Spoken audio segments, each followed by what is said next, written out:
China may have launched the first ever dedicated drone aircraft carrier, and they've done it in relative secrecy. I've got a picture here, some aerial imagery with a shipyard that appears to have the drone carrier in it. This would be the world's first dedicated drone aircraft carrier, and I say that again because the significance cannot be lost and it cannot be understated.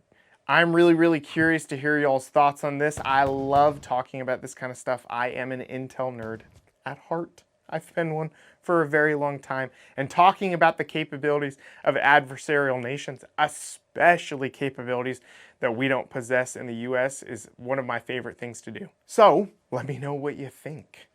What do you think about this for China societally, and what do you think about this as a military capability? Is this going to be as significant as it looks like it's going to be, or is it kind of smoke and mirrors? This is a shocking revelation in Chinese military innovation, and I'm going to get into that in a minute. But first, I want to talk about what the assessed capabilities of this carrier is, and that is that it could service up to a 65-foot wingspan aircraft. That would be like the Chinese equivalent to the US Predator drone, roughly. But first, let's talk about the implications of what this means for China societally and in their government, because I think that there's a lot of really phenomenal analysis we can do on that.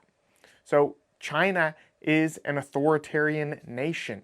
Okay, this is not, this isn't me disparaging the country. We're talking bad about the country or talking down about the country. This is just a fact. China has an authoritarian government. And it is very uncommon in authoritarian governments for you to see this level of innovation, where they would do something like this. They would go way outside the bounds of what is, quite frankly, like normal worldwide. That's simply not how authoritarian governments work. You kind of fall in line and you climb the ladder, however that happens, and usually it's fairly corrupt. Nepotism is generally rampant, or just the buddy-buddy system. You scratch my back, I'll scratch yours, something like that. So this finding out that this aircraft carrier exists and has existed for what appears to be a couple years is shocking.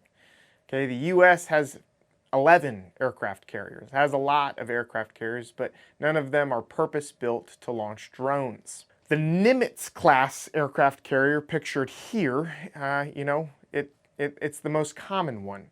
The crew on this is going to be somewhere around 3,000 to 3,500, and the air wing that will go on it as well is somewhere between 1,500 and 2,000. Generally, these will sit at around 5,000 personnel, and that's why they call them floating cities. That's a lot of people. That's a ton of people, okay? And the logistical load from that is significant. But that, my friends, is where drone carriers are going to differ, in my opinion, based on my assessment, which I will share with you now. You see, a normal aircraft carrier is going to look something like this, okay? And then you're going to have, just a few significant aircraft, okay? And all those aircraft are going to be extremely expensive. But a dedicated drone aircraft carrier, there's a couple ways they could go with it, right? We already talked about the large wingspan drones that could be launched off of this thing, but what I don't think a lot of people are talking about are the swarm capabilities. And no, swarm drones are no longer a thing of Call of Duty or science fiction. They're very much entering the domain of reality. A drone aircraft carrier with a swarm capability would look something like this.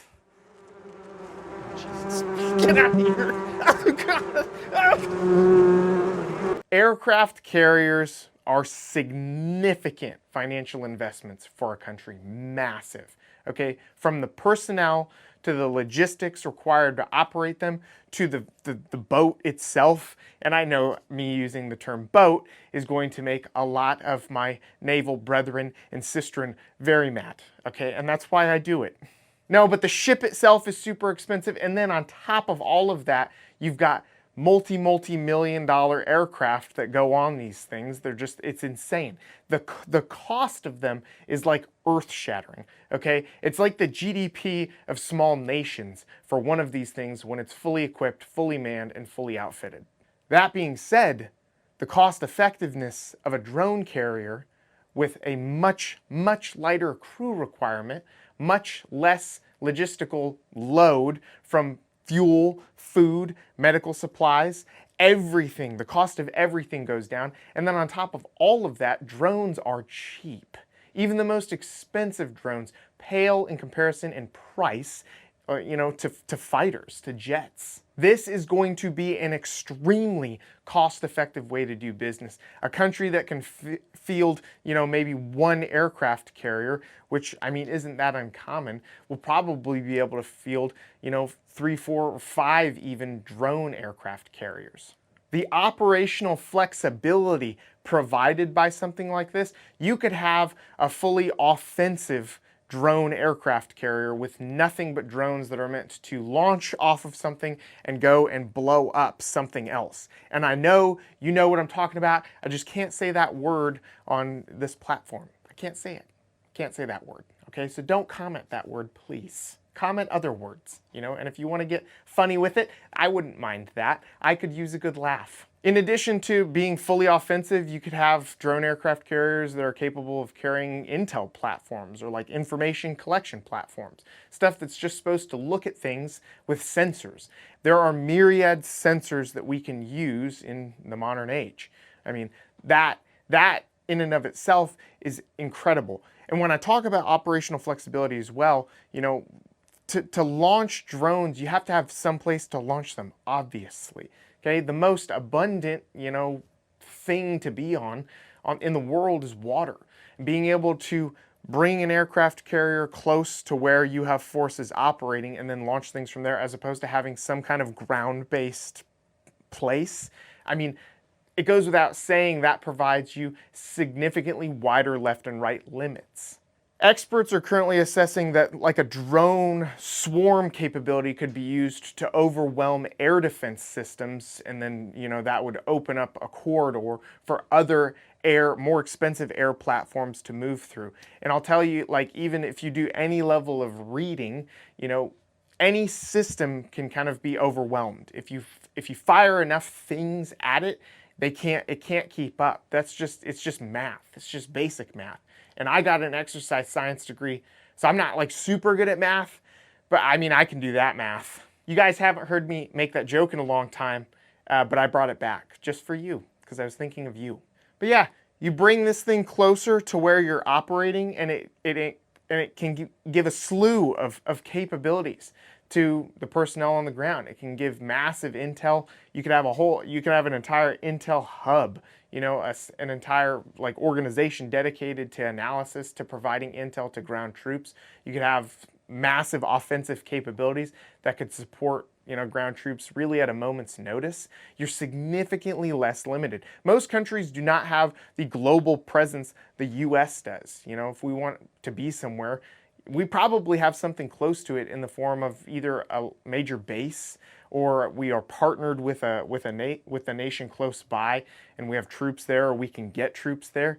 But this would allow you to go most places and really reach out and touch most places kinetically, or allow you to get like, some kind of visual representation on most places. It's really, really astounding, and it's pretty frightening when you really think about it. The last thing I want to talk about, and I've mentioned it a couple times already in this video, is the logistical load that a drone carrier would, undertake. Nimitz class aircraft carriers and the Gerald Ford supercarrier are nuclear-powered aircraft carriers. They're use nuclear power to gain propulsion. Okay, that's how they move, and so their fuel requirement, is they can go significantly longer. Estimates put them able to, stay at sea for up to 20 years without the need for refueling. But troops can't stay out that long, okay? To feed 5,000 people, to have the medical equipment necessary for 5,000 people, that is a significant load. The crew requirement for a drone carrier is going to be far lighter than in like a normal aircraft carrier. You're not going to need 5,000 people on it. In addition to that, everything about drones is generally smaller. Parts are cheaper. Everything weighs less, and having like shelf stock on things, if you even need it, because there's a bunch of drones that are just supposed to fly and blow up, okay, the entire load of it is less. The load for the crew, the troops on board, and the load for the actual platforms themselves, it's all less. So you could theoretically have an aircraft carrier, a drone carrier, stay out for far longer. And, you know, given the crew requirements for UAS, unmanned aerial systems, I mean, you could theoretically have 24-hour coverage anywhere in the world. If you've done any reading on China, you'll know too that they have no issues forcing people to stay out at sea for very, very long periods of time. Okay, reports have come out that as many as 500 industrial fishing vessels, people are forced to stay out at sea. I've seen some reports that say they were forced to stay out at sea for up to years with no contact with the mainland. Okay, that this is something that they're already willing to do and they're already actively doing. What do you guys think of all this? Are we seeing a significant change in China, like societally, with this new innovation, right? China has stated, the President Xi Jinping has stated that, you know, they're trying to oust, corruption. They've gotten rid of millions of government employees that have used as corrupt. I don't know what their standard for viewing someone as corrupt is. I don't know, but they are saying that that is something that they're trying to accomplish. Does this indicate that they're successful in that? What do you think about this new capability? Is this something that the U.S. is going to try and come up with its own version of? Are we going to continue to operate, you know, in the UAS space the way that we have? What do you guys think? Let me know in the comments below. And thank you for watching the video up to this point. Watch the next one in the queue.